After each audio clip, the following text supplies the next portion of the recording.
Bloomberg, North Korean leader Kim Jong Un may have reconsidered his planned Christmas gift to the U.S. amid ongoing high-level personal diplomacy by President Donald Trump, said National Security Advisor Robert O'Brien. Multiple administrations, Republican and Democrat, have dealt with the situation without success over the years, O'Brien said Sunday of North Korea on ABC's This Week. President Trump took a different tack with personal diplomacy, and so far we've had some success. They have a good relationship personally, O'Brien added of Trump and Kim. So perhaps he's reconsidered that, but we'll have to wait and see. O'Brien, a former hostage envoy and Trump's fourth national security advisor, warned that the U.S. is ready to respond should Kim fire additional long-range missiles or conduct further nuclear weapons tests. We'll reserve judgment, but the United States will take action as we do in these situations, O'Brien said. If Kim Jong Un takes that approach, we'll be extraordinarily disappointed and we'll demonstrate that disappointment. Trump has touted his outreach to Pyongyang, and his personal ties to Kim, as a foreign policy triumph. Kim and Trump have met 3 times, a first for any sitting U.S. president, and the two regularly praise each other. Open channels. O'Brien declined to discuss whether Washington and Pyongyang have had recent discussions beyond noting that channels of communication were open.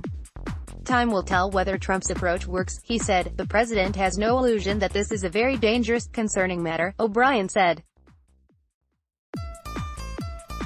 It was dangerous when he got there, and he's tried to de-escalate tensions and get to the point where Kim Jong Un will actually live up to his commitments, but Senator Ben Cardin, a Maryland Democrat, said he's seen little progress from Trump's efforts, and that Kim needs to announce that he plans to give up his nuclear weapons. The meetings with the two leaders have produced very little in the denuclearization of the Korean Peninsula. Cardin, a member of the Senate Foreign Relations Committee, said on Fox News Sunday, face incoming. While Trump in 2018 claimed that North Korea was no longer a nuclear threat, and that he and Kim fell in love, a deal between the two countries has remained elusive. Neither side can agree on the terms of disarmament or U.S.-imposed economic sanctions.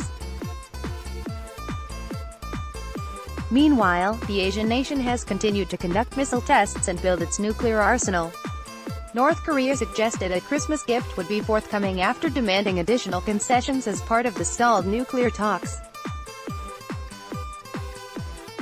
Earlier this year, Kim's regime set a Dec. 31 deadline for a breakthrough. Trump has downplayed any threat, saying on Christmas Eve that the U.S. will deal with it, and joking that Kim's gift could be a beautiful vase. One sticking point has been the presence of U.S. troops and weapons in South Korea. Trump has backed off his demand that South Korea pay 5 times more to host U.S. military personnel after Seoul agreed to buy more American weapons, South Korea's chosen Ilbo newspaper reported Thursday, citing an unidentified diplomatic source. On a separate subject, O'Brien, 53, brushed aside suggestions he might be tapped as Secretary of State if Michael Pompeo steps down from the post to run for the Senate seat in Kansas in 2020. As has been widely rumored, Mike Pompeo is a fantastic Secretary of State, he said. I spoke with him about this 2 nights ago. He said he's not running for Senate. He said he's staying as Secretary of State, with assistance from Laura Davison. To contact the reporters on this story, Steve Guyman in Washington at skayman@bloomberg.net. Susan Decker in Washington at sdecker1@bloomberg.net. Or contact the editors responsible for this story, John Morgan at jmorgan97@bloomberg.net. Steve Guyman, Rose Krasny. Copyright 2019 Bloomberg LP. Let's block ads.